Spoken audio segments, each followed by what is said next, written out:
Então, vamos seguir aqui nossa resolução da prova de matemática do Enem 2020, questão 148. De acordo com as informações dadas, o número de jovens entrevistados que trabalha é a Pesquisa Nacional de Amostras por Domicílio, PNAD, é uma pesquisa feita anualmente pelo IBGE, exceto nos anos em que há censo. Em um ano foram entrevistados 363 mil jovens para fazer um levantamento sobre suas atividades profissionais ou acadêmicas. Os resultados da pesquisa estão indicados no gráfico. Então, somente estuda, somente trabalha, não trabalha nem estuda. De acordo com as informações dadas, o número de jovens entrevistados que trabalha é. Então, quem trabalha é esse grupo aqui e esse grupo aqui, que somente trabalha e esse aqui trabalha e estuda. Ele pediu o número de jovens entrevistados que trabalham. Se ele pedisse que somente trabalha, seria só esse grupo, ou que trabalha e estuda é somente esse grupo. Mas como ele pediu que trabalha, eu tenho que considerar os dois grupos que trabalham. Então aqui é 45,2% e aqui é 13,6%. Somando, eu tenho 58,8% que eu vou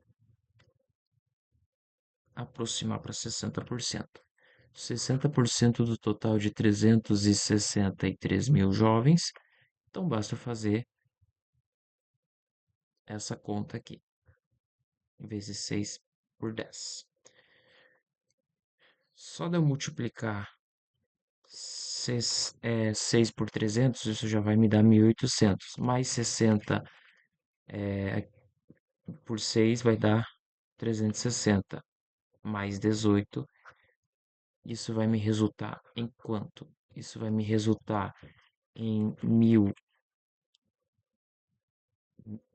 em 2.160, 2.160 mais 18, 2.178. O mais próximo, como eu arredondei, é a letra C. No caso hipotético em que a lei é verificada exatamente a relação entre x e y é, então vamos lá. 149. A lei de Zipf, batizada com o nome do linguista americano, é uma lei empírica que relaciona a frequência f de uma palavra em um dado texto com seu rank R. Ela é dada por f igual a sobre r. Então, f é igual a sobre r elevado a b. O rank da palavra é sua posição ao ordenar as palavras por ordem de frequência, ou seja, R1 para a palavra mais frequente, R2 para a segunda palavra mais frequente e assim sucessivamente. A e B são constantes positivas. Com base nos valores de x igual a log de r e y igual a log de f, é possível estimar valores para a e b. Então ele pede a relação entre x e y. Então, a primeira coisa que eu quero fazer é me livrar desse expoente b. Então, nesse sentido, eu vou aplicar o logaritmo dos dois lados, porque eu quero eliminar essa potência aqui. Quando eu faço isso, eu obtenho o logaritmo de f. E ele me diz que o logaritmo de f é y. Então, isso daqui eu vou substituir por y. E aqui eu vou aplicar a propriedade, que diz que o log de a menos o log de r elevado a b. Y será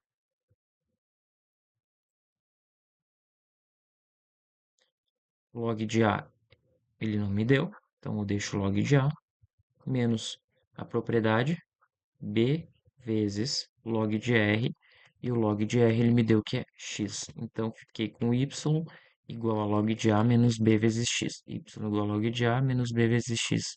Alternativa letra A. Próxima questão. O fóssil mais antigo nessa expedição foi. Enquanto um ser está vivo, a quantidade de carbono 14 nele existente não se altera. Quando ele morre, essa quantidade vai diminuindo. Sabe-se que a meia-vida do carbono 14 é de 5.730 anos, ou seja, num fóssil de um organismo que morreu há 5.730 anos, haverá metade do carbono 14 que existia quando ele estava vivo. Assim, cientistas e arqueólogos usam a seguinte fórmula para saber a idade de um fóssil encontrado: Q de T, quantidade inicial, vezes 2 elevado a menos T, dividido por... A fórmula que ele usa é essa daqui, ó. Quantidade residual, a quantidade inicial, vezes meio elevado a T sobre T0, o tempo de meia-vida. É claro que eu posso passar isso daqui e alterar o expoente ali, dependente da forma que tu for usar. Que tem o tempo médio em anos, que é a quantidade de carbono 14 medida no instante t, e que é a quantidade de carbono 14 do ser vivo correspondente. Perfeito. Um grupo de arqueólogos numa expedição encontrou 5 fósseis e espécies conhecidas e mediram a quantidade de carbono 14 neles existentes. Na tabela, temos os valores juntamente com a quantidade de carbono 14 referida de cada espécie. Então, ele pede quem é o mais antigo. Vamos lá. Não vou usar a fórmula, por quê? Porque eu já percebi uma proporção aqui, ó. Daqui para cá, daqui para cá, de 32 dobrou e dobrou de novo. Então, aqui, daqui para cá, reduziu em 4 vezes. Daqui para cá, dobra 2 vezes 8, 16, 32, 64, 128, 256. Dobrou 2, 4, 8, 16, 32. Então, daqui para cá, reduziu em 32. 64, 128, 256, 512. 2, 4, 8. Dividiu por 8. Aqui dividiu por 8. 512 para 1024 reduziu a metade. E aqui 128, 250, 256, 512, 1024, 2048. Dobrou 4, 2, 4, 8, 16. Aqui reduziu em 16. Portanto, o fóssil mais antigo é aquele que teve a maior redução, que foi o fóssil de número 2, alternativa letra B. Você poderia também fazer utilizando a fórmula, né? Q de T, quantidade inicial, vezes 2 elevado a T, 5.730. Isso vai dar quanto?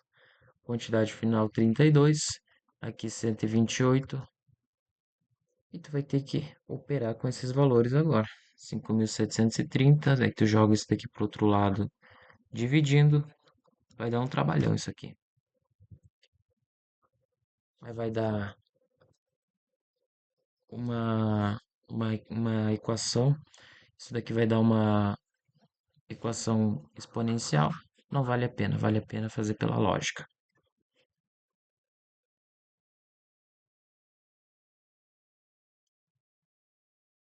A quantidade de cada tipo de figura plana que forma esse tronco de pirâmide são: uma das 7 maravilhas do mundo moderno é o templo de Kukulkan, localizado na cidade de Chiquém, não sei, no México. Geometricamente, esse templo pode ser representado por um tronco reto de pirâmide de base quadrada. Então, tem um tronco de pirâmide, que é essa figura aqui. É uma pirâmide que eu venho e eu corto ela. Quando eu corto, eu obtenho uma figura parecida com isso aqui, ó. O tronco de pirâmide. E ele pede a quantidade de figuras e quais figuras. Então, na base, como ele me diz que é uma base quadrada, então na base eu tenho um quadrado e no topo eu também formo um quadrado. Então, eu já tenho 2 quadrados. E já é a C. 2 quadrados. Mas nas laterais eu tenho um trapézio isósceles, um trapézio aqui, 2, 3 trapézios aqui e 4 trapézios isósceles aqui também, conferindo para a gente letra C. Finalizamos mais uma bateria de questões do Enem, de matemática. Fiquem com Deus e até a próxima.